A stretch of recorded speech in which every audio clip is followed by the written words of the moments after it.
नमस्कार साथियों और प्यारे बच्चों, फिजिक्स इट्स इजी में आपका स्वागत है। हम लोग बात कर रहे हैं कक्षा 11 के अध्याय 15 और अध्याय का नाम है तरंग और इसका अभ्यास क्रमांक है 13। इसमें कहा गया है कि नीचे किसी प्रत्यास्थ तरंग अनुप्रस्थ अथवा अनुदैर्ध्य के विस्थापनों को निरूपित करने वाले x तथा t के फलन दिए गए हैं। यह बताइए कि इनमें से कौन प्रगामी तरंग को, दूसरा अप्रगामी तरंग को, कौन इनमें से किसी भी तरंग को नहीं निरूपित करता है। देखिए, चार फलन दे रखे हैं हमको और इनमें से हमें बताना है कि कौन प्रगामी तरंग के लिए उपयुक्त है, कौन अप्रगामी के लिए है और इनमें से कोई ऐसा जो तरंग को निरूपित नहीं करता है। वन बाय वन बात कर लेते हैं। तो पहला वाला है हमारा y बराबर 2 cos 3x sin 10t। देखिए, अप्रगामी तरंग का सामान्य समीकरण हम एक लिखते हैं तो वो समीकरण का स्वरूप कैसा होता है, y बराबर 2a cos kx sin omega t। ये कण का विस्थापन है y और 2a ये जो अध्यारोपित हो रही तरंग है उनके आयाम का 2 गुना मान हो गया। k को तरंग संख्या कहते हैं जिसका मान 2π/λ होता है और ओमेगा जो है ये कोणीय आवृत्ति है, ये आप जानते हैं। ओमेगा का मान 2π/t या 2πν होता है। तो यदि हम इन दोनों समीकरणों की तुलना कर लें तो देखिए कि दोनों में काफी समानता है। y है 2a की जगह 2 है और cos kx की जगह 3x है, यानी कि k का मान 3 है और ओमेगा का मान 10 है। तो इस प्रकार से ये कहा जा सकता है कि यह एक अप्रगामी तरंग का समीकरण है। जो दिया गया समीकरण है वो क्या है, एक अप्रगामी तरंग को व्यक्त करता है। बी वाला पार्ट देखते हैं कि y बराबर क्या है, y बराबर 2√x - vt। अब आप देखिए कि तरंग के लिए जो फलन होना चाहिए उसमें आवृत्ति होना चाहिए, हार्मोनिसिटी होना चाहिए, अपने आप को वापस से निरूपित करना चाहिए। यानी कि जो मान है वो वापस से एक समय के बाद में या एक निश्चित स्थिति के बाद में वापस से पुनरावृत्ति होना चाहिए। पर यहाँ पर ऐसा कोई भी पुनरावृत्ति फलन नहीं है। यदि x का मान बढ़ना शुरू हुआ तो ये y का मान लगातार बढ़ता जाएगा। इसी प्रकार से t का मान भी यदि बदलेगा तो y का मान भी लगातार परिवर्तित होगा। पुनः लौटकर वापस से एक समय के बाद में y का मान वो नहीं प्राप्त होगा। तो ये कह सकते हैं कि यह समीकरण आवर्त फलन को व्यक्त नहीं करता है। अतः न तो यह प्रगामी तरंग का समीकरण है और न ही अप्रगामी तरंग का समीकरण है। यह किसी भी तरंग को निरूपित नहीं करता है। तो इस प्रकार का समीकरण किसी तरंग को निरूपित नहीं करेगा। अब सी वाला देखें हम, तो सी वाले के अंदर क्या है कि y बराबर 3 sin 5x - 0.5t plus 4 cos 5x - 0.5t। ये वाला जो मामला है इसको बोलते हैं फेज। 5x - 0.5t और 5x - 0.5t ये दोनों समान है। अर्थात ये जो है ये क्या प्रकट कर रहे हैं, एक प्रगामी तरंग के संयुक्त समीकरण को व्यक्त कर रहे हैं। ये एक प्रगामी तरंग है और ये दूसरी प्रगामी तरंग है और एक प्रकार से इन दोनों का क्या हो गया, अध्यारोपण हो गया। इनकी कोणीय आवृत्तियां समान है ना, और तरंग संख्याओं के मान भी समान है। जो x के साथ में है ये तरंग संख्या को व्यक्त कर रहा है और t के साथ में है ये कोणीय आवृत्ति को व्यक्त कर रहा है। अतः यह एक प्रगामी तरंग के समीकरण को व्यक्त करेगा। तो c वाला जो है ये प्रगामी तरंग के लिए है। वहीं अगर अपन d वाले की बात करें तो y बराबर cos x sin t plus cos 2x sin t। यह दो अप्रगामी तरंगों के संयुक्त समीकरण को व्यक्त करता है। यह एक अप्रगामी तरंग है, cos और sin, इसमें x फैक्टर है और t फैक्टर है, यानी कि kx है और ओमेगा t है। जबकि दूसरे वाले में 2x है और 2t है, यानी कि ये कह सकते हैं कि दूसरा वाला जो अप्रगामी है इसकी तरंग संख्या पहले वाले से 2 गुनी है और इसकी कोणीय आवृत्ति भी पहले वाले से 2 गुनी है और इन दोनों का संयुक्त रूप है, यानी कि दोनों का अध्यारोपण एक तरीके से। तो इसका परिणाम भी अप्रगामी तरंग ही होगा। तो इस प्रकार से ये चारों उत्तर हुए कि इसमें अप्रगामी तरंग प्राप्त होगी। आइए अब हम अभ्यास क्रमांक 14 पर बात कर लेते हैं। इसमें दिया गया है कि दो दृढ़ टेकों के बीच तनित तार अपनी मूल विधा में 45 हर्ट्ज आवृत्ति से कंपन करता है। आवृत्ति को न्यू से प्रकट करें तो उसका मान है 45 हर्ट्ज। ये एक तार है, जो डॉटेड लाइन नजर आ रही है तार है और इसको दो क्लिप के साथ में हमने जोड़ा हुआ है। ये C1 और C2 दो माना की क्लिप है और जब इसको बीच में से खींच कर छोड़ दें तो इस प्रकार की एक तरंग उत्पन्न होगी। ये इसकी मूल विधा होगी और मूल विधा में इसकी आवृत्ति का मान है 45 हर्ट्ज।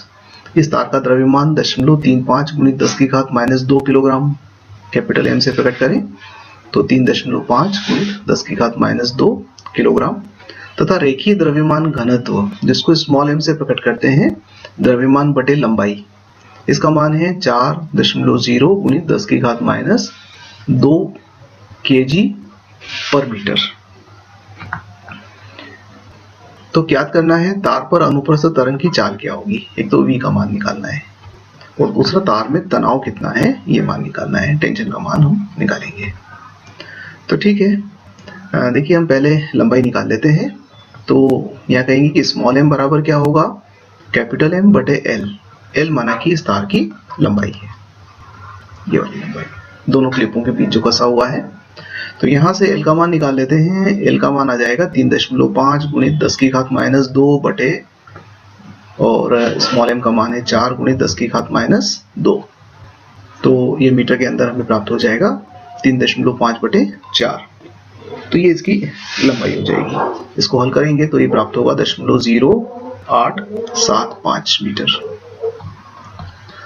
अब यहाँ यदि देखें कि मूल विधा के अंदर ये जो तरंग बन रही है, तो यहाँ पर दोनों सिरों के ऊपर बनेगा नोड यानी कि निस्पंद, और बीच में बनेगा प्रस्पंद। तो दो निस्पंदों के बीच की दूरी तरंग दैर्घ्य की आधी होती है, यानी कि हम कह सकते हैं कि ये जो L है ये λ/2 के बराबर है।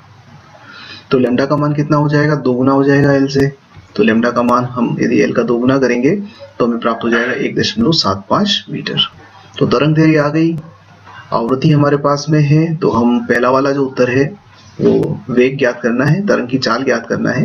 तो v न्यू लैम्डा से ज्ञात कर लेंगे। तो v बराबर न्यू का मान 45 और लैम्डा का मान 1.75। तो इसको हल किया तो v का मान प्राप्त हुआ 78.75 मीटर प्रति सेकंड। अब तनाव ज्ञात करना है, तो एक संबंध है v बराबर होता है √t बाय स्मॉल m। तो यहाँ से अगर आप t निकालना चाहते हैं तो हो जाएगा v स्क्वायर गुणित m। अब आप v स्क्वायर रख दीजिए, यानी कि 78.75 का स्क्वायर गुणित स्मॉल m का मान है 4 × 10⁻⁻²। और जब आप इसको हल करोगे तो प्राप्त हो जाएगा 248.06 न्यूटन। ये हमारे उत्तर में अभ्यास क्रमांक 14 के लिए है। अब आइए हम लोग अभ्यास क्रमांक 15 को हल कर लेते हैं। इस अभ्यास में कहता है कि एक सिरे पर खुली तथा दूसरे सिरे पर चलायमान पिस्टन लगी 1 मीटर लंबी नलिका जिसकी नियत आवृत्ति के स्रोत के साथ जब नलिका में वायु कॉलम 25.5 सेंटीमीटर तथा 79.3 सेंटीमीटर होता है तब अनुनाद दर्शाती है। तो देखिए नलिका है, इसकी लंबाई टोटल लंबाई है 1 मीटर। इसको हम एक काम करते हैं, कैपिटल L से प्रकट कर देते हैं। तो कैपिटल L का मान है 1 मीटर। ये इसको सेंटीमीटर में लिख दें तो 100 सेंटीमीटर है। अब ये कह रहा है कि जब इसकी स्थिति ये होती है, यानी कि माना कि ये L1 है कॉलम, इसमें पानी भर दिया। तो यहाँ तक अगर देखें हम तो इतना भरने के बाद में ये जो ऊपर का कॉलम बचा हुआ है L1 जिसका मान बता रहे हैं, तो L1 का मान कितना है, वायु कॉलम है ये है 25.5 सेंटीमीटर।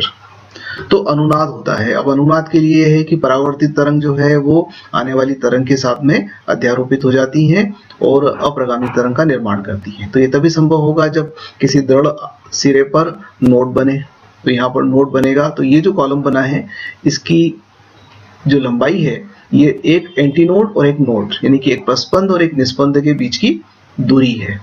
तो इसका मतलब आप यहाँ पर ये कह सकते हैं कि ये जो L1 है ये है हमारा λ/4 के बराबर।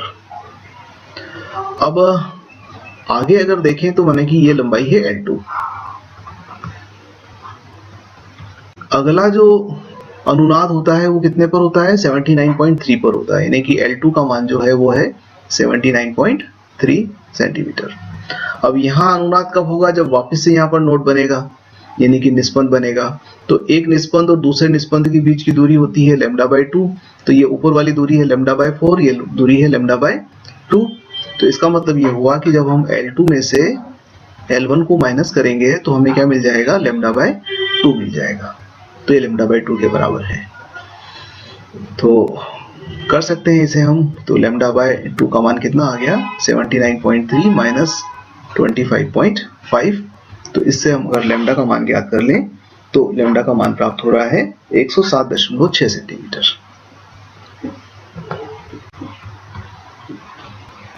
यदि मीटर में देखें तो इसको लिख देंगे 1.076 मीटर। तो हमारे पास तरंग दैर्घ्य आ गई है ना। अब देखिए, तब अनुनाद दर्शाती है प्रयोगशाला में के ताप पर वायु में ध्वनि की चाल का आकलन कीजिए। तो हमें आवृत्ति दे रखी है न्यू बराबर 340 हर्ट्ज और तरंग दैर्घ्य निकाल चुके हैं, तो v बराबर निकाल सकते हैं न्यू लैम्डा से चाल। तो v बराबर कितना हो जाएगा, न्यू का मान है 340 और लैम्डा का मान है 1.076। तो इन दोनों का जब गुणा करेंगे तो आपको मिल जाएगा 366 मीटर प्रति सेकेंड। तो ये हमारा उत्तर है। धन्यवाद।